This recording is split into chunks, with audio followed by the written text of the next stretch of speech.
নমো ভগবতে বাসুদেবায়। শ্রীমদ্ ভগবদ গীতা 2য় অধ্যায় সাংখ্যযোগ 32 নম্বর শ্লোক।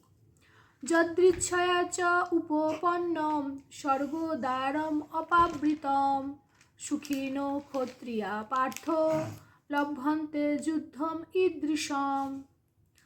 অর্থাৎ, হে অর্জুন, স্বর্গের দ্বার উন্মোচনকারী এই রকমের ধর্মযুদ্ধ সকলের জীবনে আসে না, আর যে না চাইতেই এই যুদ্ধের সম্মুখীন হয় তারা সুখী হয়।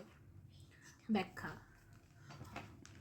মহাভারতের যুদ্ধের প্রাক্কালে যখন অর্জুন তার সম্মুখ সমরে তার সকল আত্মীয়দের দেখলেন, যেখানে পিতামহ ভীষ্ম, গুরু দ্রোণাচার্যরা উপস্থিত রয়েছেন এবং সকল কৌরব ভ্রাতাদের দেখলেন, তিনি অত্যন্ত বিষাদগ্রস্ত হয়ে পড়লেন এবং তিনি তখন তার রথের সারথি ভগবান শ্রীকৃষ্ণকে বিলাপরত অবস্থায় বলেছিলেন যে এই যুদ্ধ করে আমার কোনো লাভ হবে না, এই যুদ্ধের ফলে আমাকে পাপের ভাগী হতে হবে এবং ঘোর নরক যন্ত্রণা ভোগ করতে হবে। সেই সময় ভগবান শ্রীকৃষ্ণ জগৎ গুরু হয়ে পরম ভক্ত বা বন্ধু সখা অর্জুনকে বলেছিলেন যে তার এই রকমের কথা বলা উচিত নয়। তিনি হচ্ছেন একজন ক্ষত্রিয় এবং স্বধর্ম বা ক্ষাত্র ধর্ম ত্যাগ করে অহিংসা নীতি অবলম্বন করা একটি ক্ষত্রিয়কে শোভা পায় না। যারা প্রকৃত ক্ষত্রিয় তারা সর্বদাই ধর্মযুদ্ধে অংশগ্রহণ করতে চায় এবং যদি সে সেই সুযোগ পেয়ে যায় তো নিজেকে অত্যন্ত ভাগ্যবান মনে করে। কারণ অর্জুন যদি এই যুদ্ধ থেকে বিরত হয় তাহলে তার সব রকমের বীরত্ব নষ্ট হয়ে যাবে, তার খ্যাতি বিনষ্ট হয়ে যাবে। তিনি যদি এই যুদ্ধ জয়লাভ করেন তাহলে অবশ্যই তিনি রাজ্য সুখ ভোগ করতে পারবেন, কিন্তু যদি তাতে তার মৃত্যুও হয় তাহলেও তিনি স্বর্গলোকে উন্নীত হতে পারবেন। কারণ ক্ষত্রিয়দের জন্য যুদ্ধ করা হচ্ছে ধর্মযুদ্ধ। যুদ্ধ করলে উভয় ক্ষেত্রেই অর্জুন ধর্মপথে থাকবেন এবং লাভবান হবেন। রাধে রাধে। শ্লোক নম্বর 33। অথ চেত্তম ইমম ধর্মম সংগ্রামম ন করিষ্যসি তত স্বধর্মম কীর্তিম চ হিতা পাপম অবাপ্স্যসি।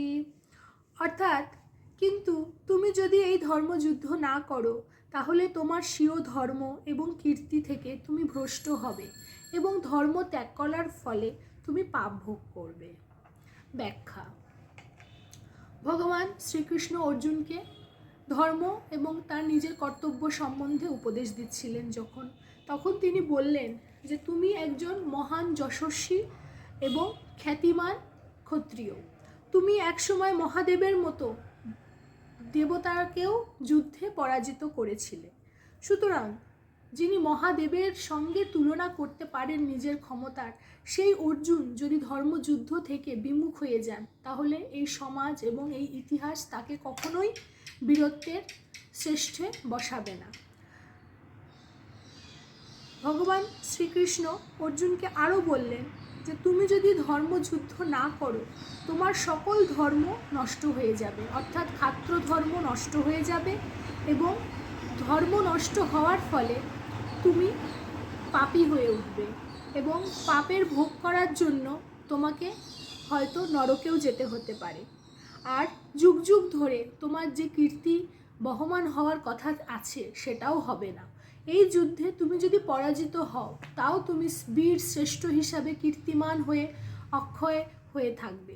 আর যদি তুমি পরাজিত না হয়ে জয়ী হতে পারো তাহলে তুমি এই সমগ্র ধরাতে রাজা হিসাবে রাজ্য সুখ ভোগ করতে পারবে এবং মৃত্যুর পরও তোমার খ্যাতি চিরস্মরণীয় হয়ে থাকবে।